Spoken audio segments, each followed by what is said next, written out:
yung pinapakita nila yung marka nila. Mayabang ah. Lalo na si Kidlat. Pasok ka na sa hood. Kasama ka namin mamayang gabi ni Jasper sa racket. 15 minutes lang. Rumonda yung gwardiya. Wow! Ganda. Fresh na fresh ah. Tirahin mo na listas. Kami ni Jasper na bahala sa master. Miss.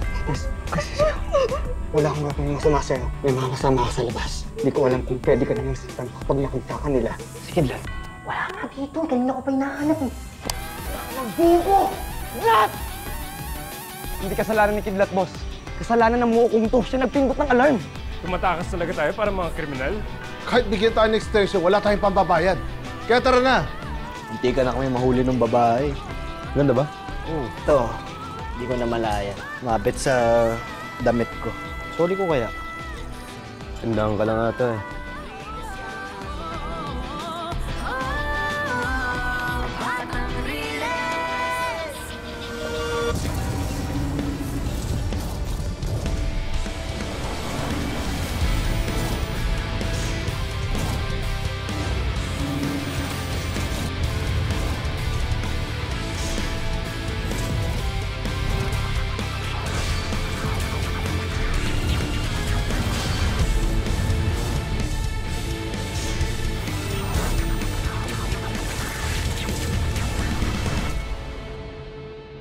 Kaya, sama mo itong mga vitamins.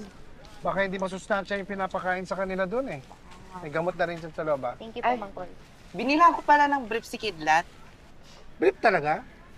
Essential yan? Oo naman, Papi. Essential yun. Proper hygiene is essential. Di ba nga, sabi nila, cleanliness is next to loveliness. Aray. Teka, ano meron dito? Dito.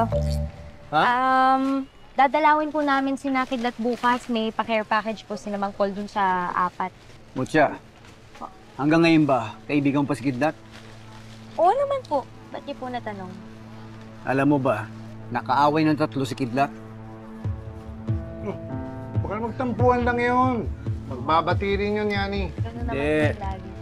Umiwalay siya sa grupo. Iba na barkada niya ngayon, yung masiga sa loob.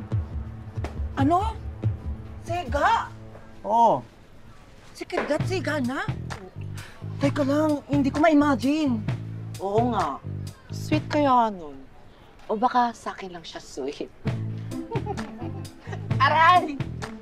Parang di naman po ako makapaniwala na gagawin ni Kidlat yun. Hindi ko alam, ha? At sabi sa akin ni Dagul, ibang-iba na siya ngayon. Hindi siya maintindihan ng mga kaibigan niya. Kaya pakiusap mo, Tia. Kausapin mo siya. Baka magsabi siya sa'yo. Tito, what if ako na lang kumuusap sa kanya?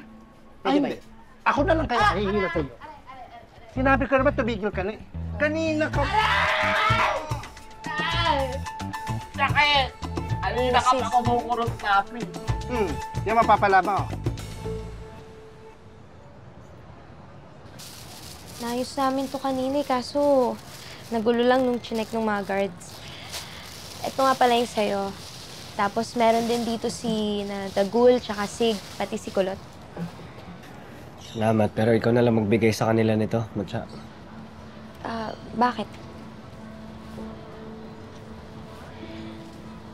Sabi ni Kuya Yani, kumalas ka daw sa kanila. Ano bang pinag-awayan niyo? Wala naman. Kidlat, may problema ka ba? Pwede mo naman sabihin sa akin eh. Ayan na pala yung dinalaw mo talaga. Kaya na lang mag-usap.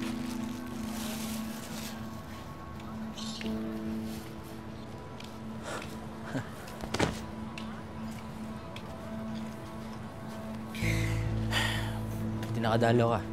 Oo naman. Ito nga pala para sa inyo ni Dagul tsaka Kulot. Galing sa amin lahat yan. Salamat. Ano balita? Wala pa eh.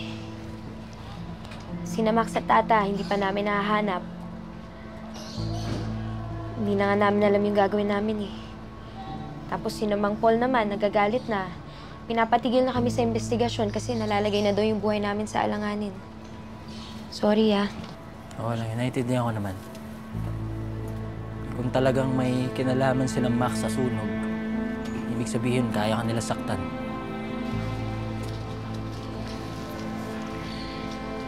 Ba't hindi kayo nagpapansinan ni Kidlat? So, totoo nga yung balita. Sumali na sa ibang grupo si Kidlat.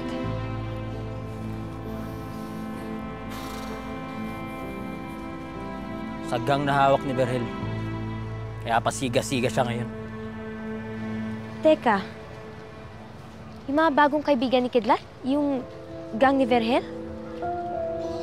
Parang mali. Ang mali talaga. Ang yabang nila eh. Hindi yun yung ibig sabihin. Alam ni Kidlat yung tungkol kina Max sa Tata. At saka kung ano yung connection nila kala Verhel, di ba? Kaya parang imposible naman na magiging tropa siya ni Verhel. Ang sa tingin ko, hinuhuli niya yung loob ni Verhel para sabihin niya kung nasan si Max. Hindi naman magsasalita yun si Verhel eh. Lalo sa kanya. Eh di, baka iba yung pakay ni Kidlat. Alamin mo, Sig, kung ano man yung ginagawa ni Kidlat, panigurado para sa inyong lahat yun. Akala pa tayo naglalakad?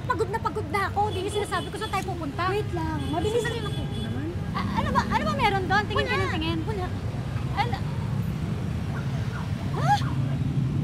Anong lugar ba to? Anong ginagawa natin? Sandali lang to. Ano? Safe na. Hindi tayo nasundan. Oh! Sweetie! Sino Max ba yun? Ha? Hindi ka dito. Ano ba to? Kadiri! Sweetie! Namiss kita. Naba ka nga? Ano ba? Bakit ba tayo nandito? Ang dumi-dumi. Kadiri. Saglit lang to. Miss na kita po. Miss din kita eh. Kailan ba kasi kayo uuwi sa atin? Matatagalan pa siguro. Busy kasi sa trabaho eh. Trabaho? Kayo? May trabaho? Anong trabaho niyo? Mga rakit-rakit. Kung ano-ano. Racket-racket lang pala. Eh di, pwede naman pala kayo magpaalam, di ba? Hindi nga pwede. Bakit? May tinatago kayo, no? May tinatakasan kayo, no? Ano tinatakasan? Wala, no? Eh kung wala, bakit may pa-secret meeting pa dito? Kadiri, ang dumi-dumi pa naman dito. Tsaka, bakit kailangan siguraduhin walang sumusunod sa amin, ha? Teka nga lang. Ano? Sige nga. Bakit ba ang dami mong tanong? Unang-una sa lahat, sila Kitty ang gusto namin makita. Hindi naman ikaw eh. So bakit niyo ba sinama to? Oo nga, tama si Missy. Ano ba kasi nangyayari? Ba't ayaw niyo na umuwi sa amin? Walang ba may makita sa dyan, no? Eh wala yun, Bu. Busy lang talaga kami. Alam niyo, parang naniniwala na ako kay Mutya. Teka, ano sinabi ni Mutya? Na may kinalaman kayo sa sunog. Ano ba? Magsabi nga ang totoo, Tata. Wala. Ano ba kayo? O ano? Hindi kayo naniniwala? Mas paniniwalaan niyo pa yung mutya na yun kaysa sa amin. Eh, ang gigilty kasi ng mga kinikilos mo. Hindi kami guilty. Pero wisit na kami. Kaya pwede ba? Kung mag-aaway-aaway lang rin naman tayo, umalis na lang kayo. Sinira mo lang date namin. Okay, bakit? Tara na nga! Hindi matino kausap yung mga tsowan.